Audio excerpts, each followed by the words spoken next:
हरियाणा के बिजली मंत्री रणजीत सिंह चौटाला ने मंगलवार को अपने निवास स्थान पर कार्यकर्ताओं के साथ मुलाकात की और कार्यकर्ताओं की समस्याओं को सुना। मुलाकात के बाद चौधरी रणजीत सिंह चौटाला ने मीडिया से बातचीत की। सांसद दीपेंद्र सिंह हुड्डा द्वारा हरियाणा में कांग्रेस की यात्रा निकालने पर भी रणजीत चौटाला ने तंज कसते हुए कहा कि राहुल गांधी की यात्रा से कोई फर्क नहीं पड़ा तो दीपेंद्र हुड्डा की यात्रा से क्या फर्क पड़ेगा। उन्होंने कहा कि हरियाणा में कांग्रेस अपना वजूद खत्म कर चुकी है।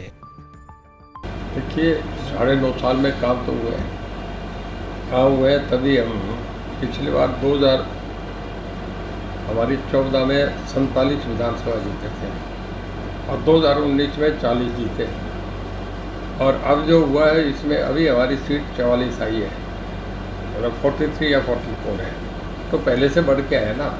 और उसमें यह था कि जैसे मैं लोकसभा लड़ रहा था, मैं अगर सरसा होता तो कुछ परिणाम कुछ और अलग आ जाते हैं। तो अब जैसे मैं विधानसभा जीता हूँ तो मेरी सीट निकलती है, तो मैं ये समझता हूँ कि बीजेपी की सीट बढ़ के है, कांग्रेस फाइट में नहीं है। कांग्रेस 10 साल जहाँ चलेगी दोबारा आई नहीं है, किसी स्टेट में भी नहीं है। जिन स्टेटों में एक बार चलेगी, वेस्ट बंगाल 1970 के बाद, मैं जहाँ गिना रहा हूँ 1970 के बाद ये 47 साल में वेस्ट बंगाल चली गई। उसके बाद आपका उत्तर प्रदेश, बिहार, गुजरात, उड़ीसा और तमिलनाडु, इन 6 स्टेटों में 250 मेंबर बनते हैं। आज तक दोबारा कांग्रेस आई 1970 के बाद, तो रिकॉर्ड रहा है जहाँ 10 साल बराबर कांग्रेस हार गई, फिर तीसरी बार नहीं आती।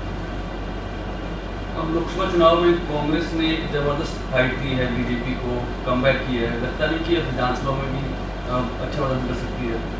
देखिए लोकसभा के चुनाव कुछ और होते हैं, विधानसभा और होते हैं। लोकसभा में एक बार इंदिरा गांधी को आई थी, विधानसभा के चुनाव कुछ और हो गए थे। सर हरियाणा में 5 सीटों पर जाना है, बहुत थोड़े मार्जिन से गए, 20-30 हज़ार से। उसके अब सरपंचों वाला फैसला भी हो गया, उसका भी हमें थोड़ा सा नुकसान था। तो मैं नहीं मानता कि अब हम इसमें हमारा परसेंटेज भी ज़्यादा था कांग्रेस से और नंबर ऑफ सीट्स में भी ज़्यादा हमने लीड करी थी। मेरा ये मानना कैंडिडेट मैनेजमेंट का और कैंडिडेट्स बहुत डिपेंड करता है। बीजेपी के पास संगठन है, बीजेपी के पास अच्छे कैंडिडेट हैं, कांग्रेस पे ना संगठन है ना ठीक कैंडिडेट है, फिर आपस की लड़ाई है बहुत है। सर 2014, 2019 और 2024 का विधानसभा चुनाव है, क्या समीकरण देखते हैं? 2024 में भी बीजेपी क्लियरली अपने सिंगल मेजोरिटी से सरकार बनाएगी, बिल्कुल बहुमत से सरकार बनाएगी। सर मानसून को लेकर हरियाणा सरकार कितनी तैयार है, क्योंकि पिछली बार बाढ़ का सामना काफ़ी क्षेत्र में देखने को मिला था, इस बार कितनी मानसून आ चुका है, बारिश भी पहाड़ी क्षेत्र में? एक दिन मैंने सारे अधिकारियों ने, उस दिन आपको भी थे, सारा विजिट करा था। जहाँ जहाँ जरूरत थी हमारी JCB मशीन, पॉपलाइन लग रही है, उसका हम इंतज़ाम कर रहे हैं। और देखिए बाकी तो कुदरत का, कल हम देख रहे थे चंबा में पहाड़ गिर के। अब ये जब कहीं मैं देख रहा था इसमें उत्तराखंड में बहुत ज़बरदस्त नुकसान हो रहा है, तो बारिश का तो नेचर का तो कभी मुकाबला नहीं होता। अमेरिका जैसे कंट्री भी हाथ जोड़ देते हैं। सर दीपेंद्र हुड्डा, हमने अपनी तरफ से पूरी तैयारी है। जो सामान्य बरसात आती है उसके मुकाबले में कोई दिक्कत नहीं। अगर बहुत कुछ बरस जाए, अगर पहाड़ी टूटने लगे, बादल फटने लगे, तो फिर आदमी कुछ नहीं कर सकता।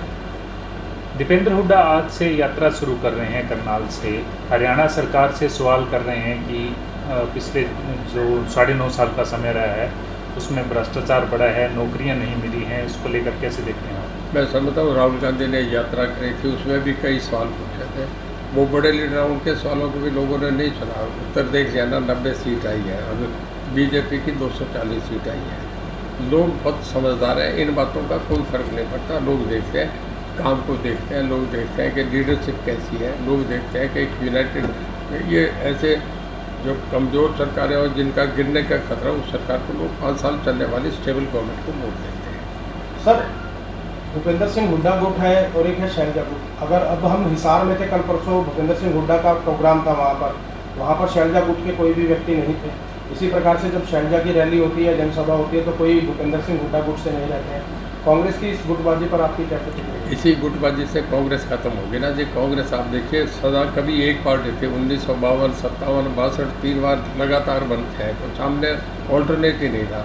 अभी आपस में गुटबाजी करके कांग्रेस, बड़े बड़े नेता सब कांग्रेस छोड़ के चले गए।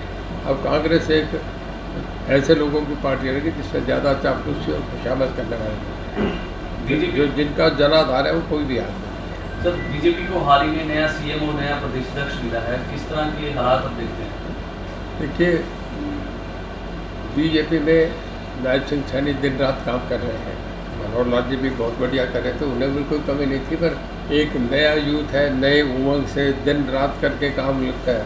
देखिए, बहुत प्रयास कर रहे हैं, मैं समझता हूँ रिजल्ट भी आ रहे हैं। खापों से मेरे रात को 2-2 बजे तक लोगों से मिलते हैं और खुला घर ओपन जैसे आम पब्लिक के लिए खोल रखा है, ऐसे दरबार लगा रखा है और फटाफट पूरे हरियाणा में घूम रहे हैं। मैं समझता हूँ उसका लाभ मिलेगा।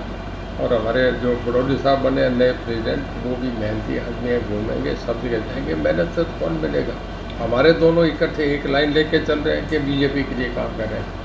वहाँ कांग्रेस में हुड्डा साहब शैलजा वालों को डंडे मार रहे हैं, शैलजा वाले हुड्डा साहब वालों को डंडे मार रहे हैं। वहाँ कांग्रेस की ये लड़ाई से वर्कर है वो बड़ा डाउन हो जाता है, वर्कर का हौसला टूट जाएगा। यार यहाँ तो ये लड़ रहे हैं, क्या ये लड़ रहे हैं तो क्या होगा। रानिया विधानसभा से चुनाव फिर से लड़ा जाएगा जी बीजेपी की टिकट पर? देखिए, मैं बीजेपी से लड़ना चाहूँगा, पार्टी का फैसला है, मुझे टिकट देके पक्का लड़ूंगा।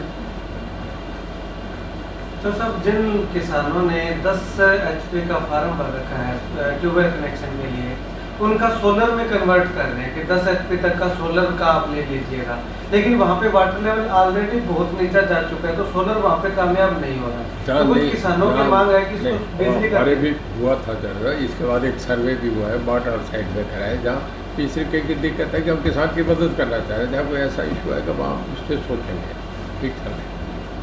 सर, क्या आपको ये नहीं लगता कि जो अब घोषणाएं और जो आप क्रियान्वयन कर रही है आपकी सरकार, कि थोड़ा लेट हो गया, चुनाव बिल्कुल सिर पर है और विपक्षी भी आरोप लगा रहे हैं कि अब तो ये घोषणाओं का लॉलीपॉप दिया जा रहा है? नहीं, घोषणाएं तो पहले से भी होती रही है। सरकार 5 साल से काम करे, घोषणाएं करे, घोषणाएं करके ही काम होते हैं ना। वो भी यही करा करते थे। घोषणाएं हमारी जब सरकार बनी तब से होने लगी है। अब ये जो जितने घगर ये जो थी पहले की घोषणाएं थी, अब उन पर काम अब हो रहे हैं। ऐसा